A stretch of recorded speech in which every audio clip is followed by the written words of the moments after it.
ओम नमः सिद्धेभ्य। नमो नमः सत्हितंकराय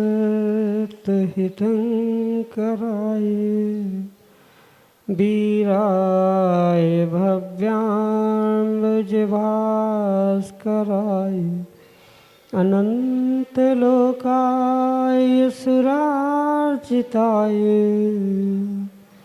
देवादिदेवाय नमो जिनाय देवादिदेवाय नमो जिनाय। पंच परमेष्टि भगवान की परम पूज्य आचार्य भगवंत गुरुवर विशुद्ध सागर जी मुनि महाराज की परम पूज्य मुनि श्री सुप्रभ सागर जी महाराज की शाश्वत तीर्थराज समेत शिखर जी की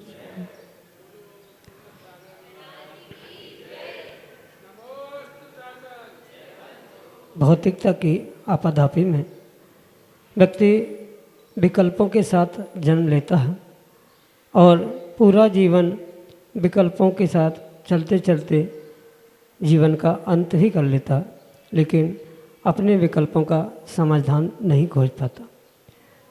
जब तीव्र पुण्य का उदय होता है तो हमारा विकल्प समीचीनता को प्राप्त होता है और उसका सम्यक रूप से समाधान किसी निर्ग्रंथ गुरु से हमें प्राप्त हो जाता है।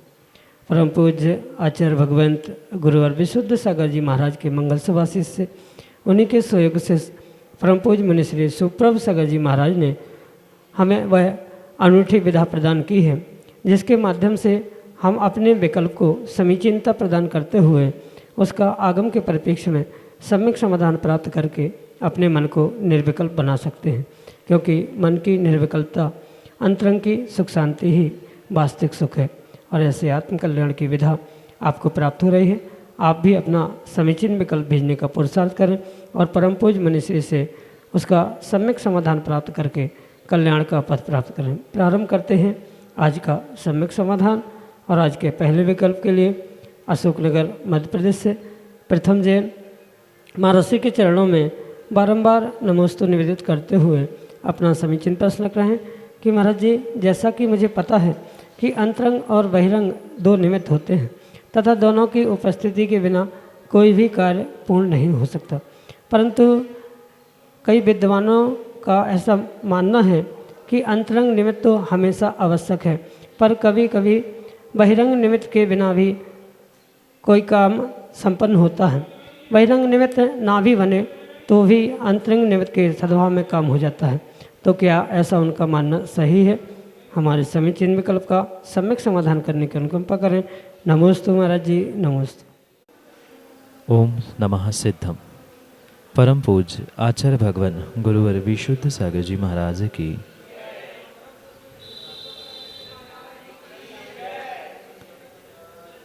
प्रत्येक कार्य की सिद्धि के लिए कहीं न कहीं निमित्तों की आवश्यकता परम आवश्यक होती है।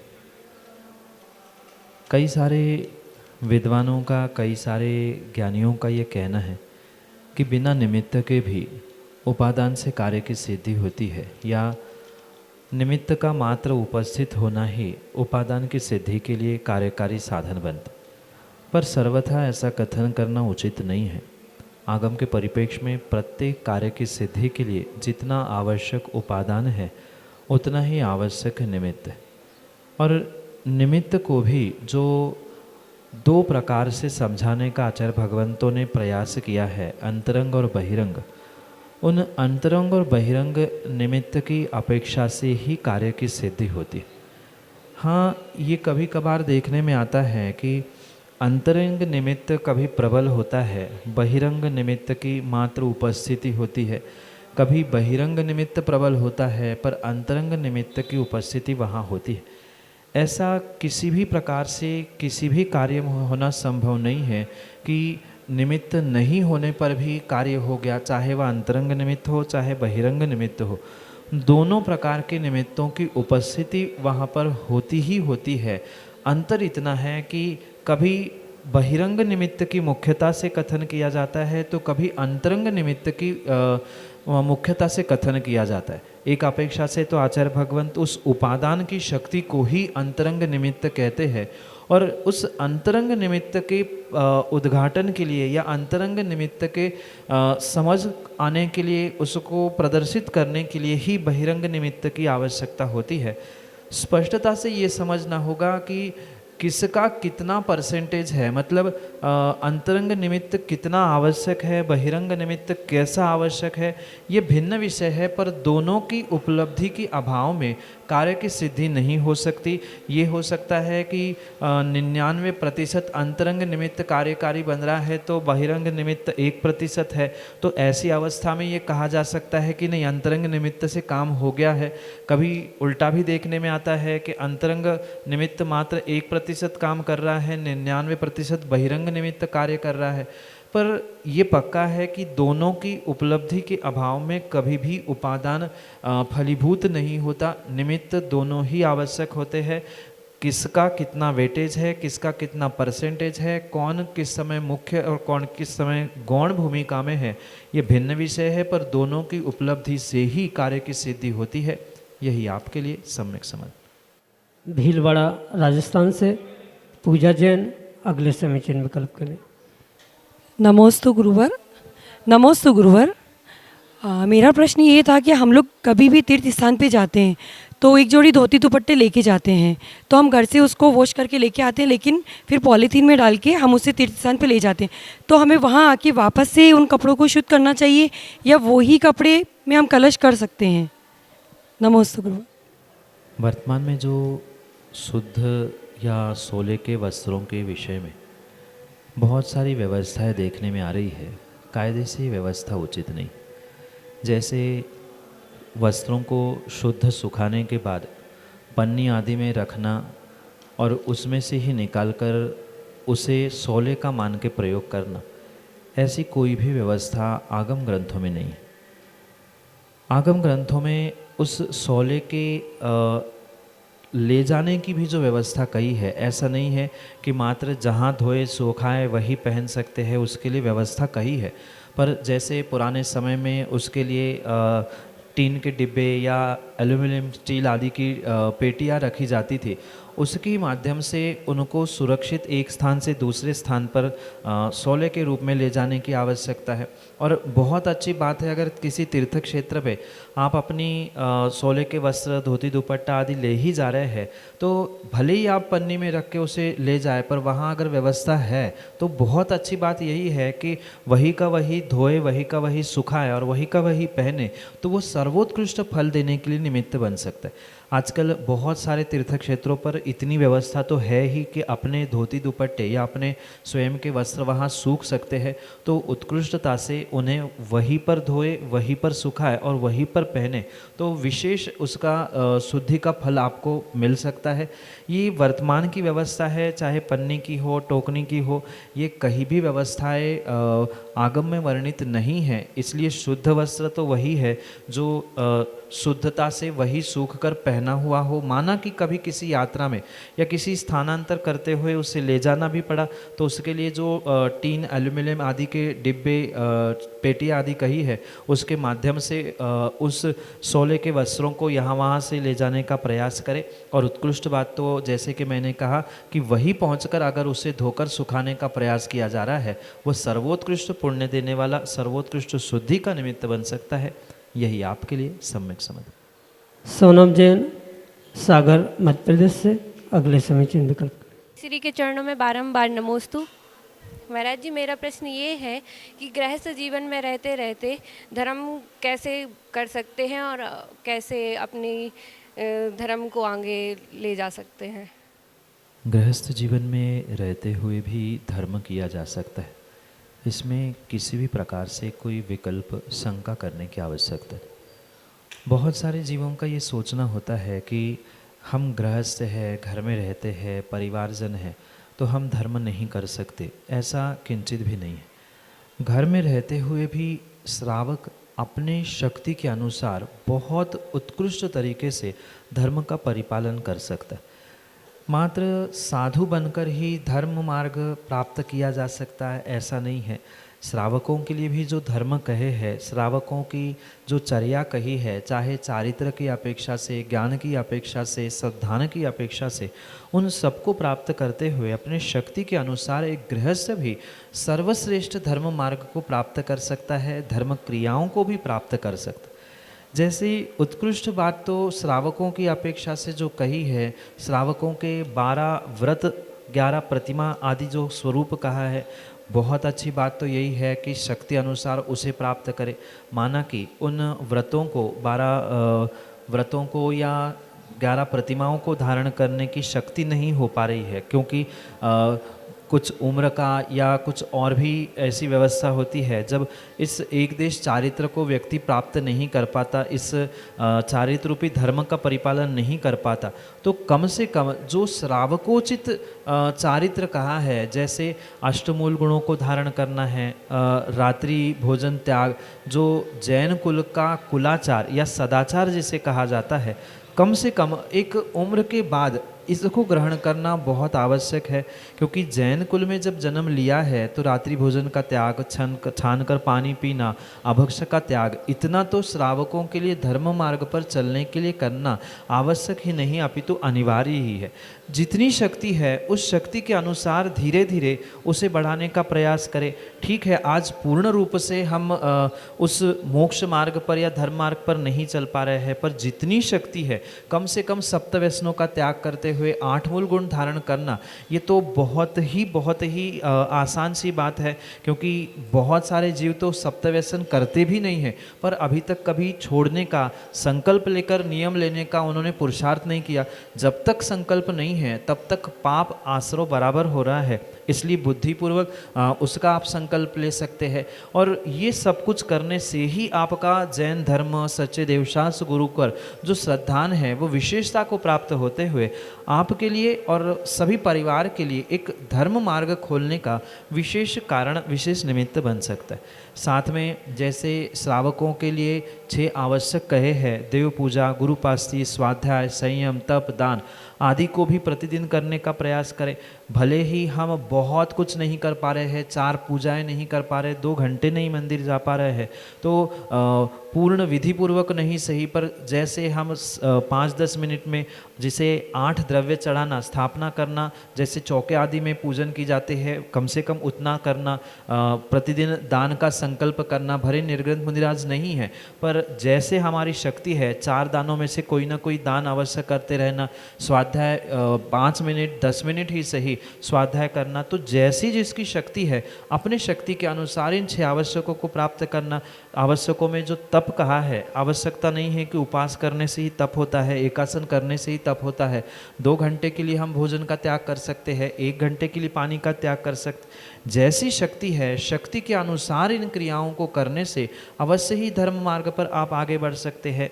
जैसे व्यापार है या घर गृहस्थी में भी समय मिल गया 10 मिनट, 10 मिनट में एकाध नमोकार की माला फेर ली, 5-10 मिनट और मिल गए, भक्तांबर का पाठ कर लिया। तो जैसे समय की अनुकूलता हो वैसे हम कार्य करते रहे।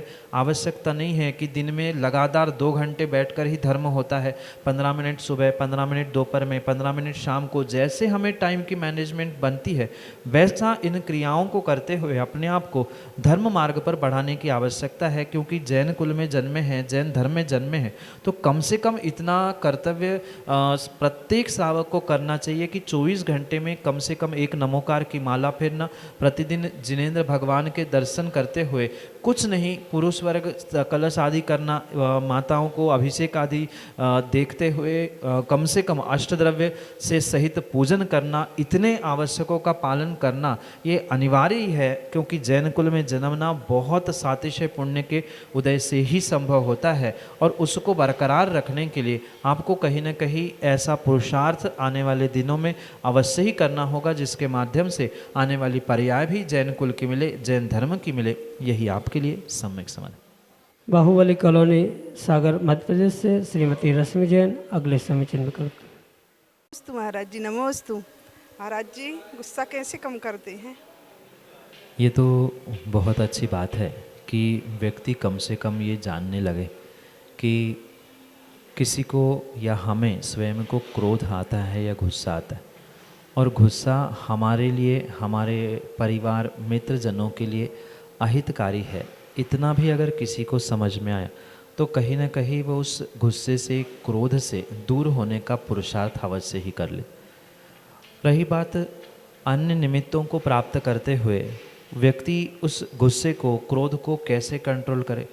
जैसे हमें आने वाली छींक पता चलती है कि अब मुझे जम्हाई आने वाली है, छींक आने वाली है, ऐसे ही व्यक्ति को कुछ क्षण, कुछ समय पहले ये पता चलता है कि अब मुझे गुस्सा आने वाला है, अब मैं चिड़चिड़ करने वाला हूँ। जैसे ही इसका हमें बोध हो जाए, उस स्थान को, उस क्षेत्र को छोड़ने का प्रयास करना होगा। क्योंकि कई बार ऐसा होता है कि द्रव्य, क्षेत्र, काल और भाव के प्रभाव के कारण से, बाहर के निमित्त मिलने से भी कभी चिड़चिड़ाहट होती है। कुछ समय ऐसा निर्धारित होता है, उस काल में व्यक्ति को अपने आप चिड़चिड़ाहट होती है। तो उस काल को, उस क्षेत्र को, उस स्थान को छोड़ने का प्रयास करें। और जैसे ही उस स्थान को छोड़ते हैं, आप अनुभव करना गुस्सा कुछ अंशों में कम हो जाती है। उस समय को टालने का प्रयास किया जाए तो भी गुस्सा कम होती है। कई बार किन्हीं व्यक्ति को देख के अपने आप गुस्सा आती है पूर्व कर्मों के नियोग से, तो उन व्यक्ति से बचने का प्रयास करेंगे, क्योंकि गुस्सा स्वयं के लिए भी और सभी के लिए भी बहुत अहितकारी है। ये निर्णय करते हुए इन उपायों को प्राप्त करें। दूसरी बात, माना कि हम अपने आप को कंट्रोल नहीं कर पा रहे, क्योंकि कोई भी कषाय है, कषाय के कारण से एक अंदर से ऊर्जा बनती, और उस ऊर्जा के कारण से व्यक्ति फिर उस गुस्से में आकर भड़बड़ाता है, चिल्लाता है, डांटता है। तो ऐसे समय में उस ऊर्जा को किसी न किसी प्रकार से परिवर्तित करने का प्रयास किया जाए। मतलब उस गुस्सा रूपी ऊर्जा को आप जोर से नमोकार पढ़ते हुए निकाल ले, जोर से भक्तांबर पढ़ते हुए निकाल ले, क्योंकि भीतर बनी हुई जो गर्मी है, आप जोर जोर से भगवान का नाम ले लोगे तो 10-15 मिनट में पूरी ऊर्जा निकल जाएगी, अपने आप गुस्सा शांत हो जाएगी। तीसरी बात, साथ में ये भी हम ध्यान दें कि अगर गुस्सा आ रहा है तो सबसे आसान उपाय है कि पहले फ्रिज खोलकर ठंडा पानी 1 गिलास पी ले, अपने आप गुस्सा 5-10 मिनट में शांत होने की संभावना। ऐसे अनेकानेक कारण है, निमित्त है। जैसे किसी स्थान, किसी क्षेत्र विशेष पर आपको गुस्सा आ रहा है, किसी व्यक्ति के कारण से गुस्सा आ रहा है, तो उस स्थान और उस व्यक्ति को छोड़ने के साथ साथ हम ये भी सोचें कि हम अगर गुस्सा कर रहे हैं तो हमारा चेहरा कैसा दिख रहा है। जैसे आजकल बहुत अच्छी सुविधाएं मोबाइल आदि में हैं, तो जैसे ही हमें समझ में आ रहा है कि गुस्सा आ रहा है, अपने स्वयं की फ़ोटो खींचे और स्वयं की फ़ोटो खींच कर देखें कि हमारा चेहरा गुस्से में आने पर कैसे बंदर जैसा दिखता है। अपने आप अपनी गुस्सा कम होने की संभावना है। ऐसे अनेक कारणों को हम स्वयं समझें और स्वयं उससे उभरने का प्रयास करें। पर ये ध्यान रखना, ये बाहर के साधन कितने भी क्यों ना हो, पर व्यक्ति ने अगर अंतरंग से सोचा ही नहीं है कि हमें गुस्सा कम करना है, कंट्रोल करना है, तब तक किसी बाहर के उपायों से वह शांत हो नहीं सकता। इसलिए सर्वश्रेष्ठ उपाय जो मैंने पानी का कहा, बढ़िया मस्त ठंड पानी पियो, ठंडा, और जितना ठंडा पानी आप पियोगे अपने आप कषाय भी अंदर की ठंडी हो जाएगी और गुस्सा भी कंट्रोल हो जाएगी। यही आपके लिए सम्यक समय। श्रीमती शशि कासलीवाल उज्जैन मध्य प्रदेश से अगले समीचीन विकल्प करें। दोनों महाराज जी के चरणों में त्रैवार नमोस्तु नमोस्तु नमोस्तु। महाराज जी, मेरा प्रश्न यह है कि जैसे हमने कोई व्रत लिए हैं और व्रत करते करते हमारी मृत्यु हो जाती है, तो उस व्रत का क्या होता है, फिर कोई फल मिलता है कि नहीं? नमोस्तु महाराज जी, नमोस्तु। व्रत करते हुए श्रावक हो या साधु, उसे अपने शक्ति के अनुसार उन व्रतों को ग्रहण करना चाहिए और उसे पूर्ण भी करने का पूर्ण पुरुषार्थ करना चाहिए। पर माना कि कई बार ऐसा होता है कि किसी व्यक्ति ने व्रत लिया, उस व्रत को, उस नियम को पूर्ण करने से पूर्व ही उसकी मृत्यु हो गई। मात्र श्रावकों के ही नहीं अपितु साधुओं के साथ भी कई बार ऐसा देखने में आता है कि उन्होंने बहुत बड़ा व्रत ले लिया, और बड़ा और छोटा बात व्रतों की संख्या से नहीं है, अपितु उस व्रत को प्रारंभ करने के बाद कुछ ही दिनों में कुछ ऐसी विषमता बनी कि मृत्यु के कारण से वह व्रत खंडित हो गया। पर सामान्य रूप से जो ये प्रचलन में आता है, अरे उसका व्रत तो खंडित हो गया, व्रत तो छूट गया, उसकी मृत्यु हो गई, अब व्रत का क्या होगा, ऐसा आगम के परिप्रेक्ष्य में नहीं है। आगम में तो आचार्य भगवान कहते हैं, अगर आपने उत्कृष्ट भावों से उन व्रतों को प्रारंभ किया है और किसी प्रकार से उसको खंडित करने के आपके भाव नहीं है, पर फिर भी किसी अचानक कारणों से व्रत खंडित हो चुका है, मृत्यु हो चुकी है, तो उस व्रत को पूर्ण ही स्वीकार किया जाता है, ना कि उसे खंडित स्वीकार किया जाता। हाँ, अगर किसी ने बुद्धिपूर्वक उसे खंडित करने का प्रयास किया है, वह जीवंत है, पर फिर भी किन्हीं कारणों से या मानसिक संबल के अभाव में वो सोच रहा है कि नहीं करे तो अच्छा है, या छोड़ दे, हम परिवर्तन कर ले, तो वहाँ तो उसे दोष लग सकता है। पर जो अपने हाथ में था ही नहीं, ऐसी मृत्यु अगर कोई की किसी की हो जाती है, तो उसमें आपका कोई बस ना चलने के कारण से वह व्रत पूर्ण ही स्वीकार किया जाता है। जैसे भगवती आराधना ग्रंथ में आचार्य भगवान स्पष्ट कहते हैं, माना कि कोई निर्ग्रंथ मुनिराज अपनी अंतिम समय में समाधि संलेखना करने के लिए किसी निर्यापकाचार्य के पास पहुंच रहे थे, और वहां पहुंचकर अपने जीवन के पापों की आलोचना करना चाहते थे, और वहां पहुंचते पहुंचते ही विहार में ही अचानक उनकी मृत्यु हो गई। पर उनका अभिप्राय क्या था कि मैं गुरु के पास पहुंचकर आने वाले पापों से बचते हुए पीछे के पापों का प्रक्षालन करने के लिए प्रायश्चित ग्रहण करूं, आने वाले समय के लिए समाधि संलेखना ग्रहण कर लूं। भावना तो वही थी, पर पहुंच नहीं पाए, पहले ही मृत्यु हो गई विहार में ही, या पहुंचते पहुंचते ही मृत्यु हो गई, आलोचना करने के पहले ही मृत्यु हो गई। तो उनकी वो आलोचना प्रायश्चित के रूप में ही, तप के रूप में ही स्वीकार की जाती है। भले ही उन्होंने आलोचना नहीं की, पर फिर भी उनकी आलोचना हुई है, वे निर्दोष हो चुके हैं, ऐसी ही भावना वहाँ पर आचार्य भगवंतों ने लिखी है। उसी को भी यहाँ तप या व्रत के निमित्त से समझना होगा। माना कि किसी ने व्रत लिया है और किन्हीं कारणों से मृत्यु हो गई, उसकी भावना अच्छी थी, तो उस भावना के कारण से उसका व्रत पूर्णता को ही प्राप्त हुआ है, ऐसा ही स्वीकार किया जा सकता है। यही आपके लिए सम्यक समाधान। सृष्टि जैन सागर मध्य प्रदेश से अगले समय चिन्ह कल्पना। नमस्ते महाराज जी, वंदना करने का फल क्या मिलता है? शाश्वत तीर्थराज, सम्यक शिखर की वंदना का इतना इतना और इतना अचिंत्य फल आचार्य भगवंतों ने बताया है कि जिसका शब्दों में वर्णन करना संभव नहीं। भले ही कई आचार्य भगवंतों ने, कई कवियों ने इस सम्यक शिखर के वंदना का फल शब्दों में लिखने का प्रयास किया है, पर उस शब्दों से भी कई अधिक गुना पुण्य की प्राप्ति सच्चे भावों से, विशुद्ध भावों से इस तीर्थराज की वंदना करने का फल आचार्य भगवंतों ने कहा।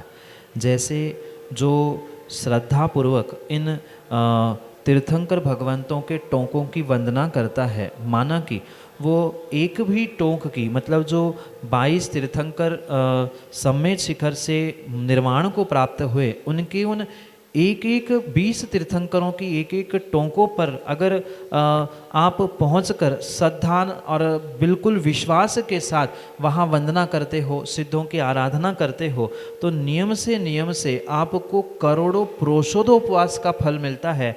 ऐसा सम्यक शिखर महात्म्य ग्रंथ में आचार्य भगवंतों ने लिखा है। जैसे एक टोंक की वंदना का जब इतना महान फल, एक उपवास का नहीं, करोड़ों प्रोषोदोपवास का फल एक टोंक की वंदना श्रद्धा और भक्ति के साथ करने से मिलता है, तो फिर पूरे 20 टोंक की वंदना करने का, उन सभी तीर्थंकरों की टोंकों की वंदना करने का कितना अचिंत्य फल मिलता होगा, शब्दों में कहा ही नहीं जा सकता। इतने करोड़ करोड़ करोड़ करोड़ करोड़ उपवासों का फल वहाँ पर मिलता है। और सामान्य रूप से ये भी कई बार आपने सुना होगा, आपको सुनाया गया होगा, भाव सहित वंदे जो कोई ताके नरक पशुगति नहीं हुई। भाव सहित अगर वंदन करता है है तो उसकी नरक और पशुगति नहीं होती है। तो ये विश्वास मानना, और जितने विश्वास के साथ आप श्रद्धा के साथ इस वंदना को प्राप्त करेंगे उतने ही विशेष कर्मों की निर्जरा, पुण्य की प्राप्ति और विशेष विशेष ऐसी फलों को आप प्राप्त कर सकते हैं। इसलिए भावों के साथ आने वाले समय में आप इस वंदना को प्राप्त करें, और जो कर चुके हैं उनको भी पुनः आने वाले समय में और विशेष भावों के साथ हम इस वंदना को प्राप्त करें। यही आपके लिए सम्यक समाधान।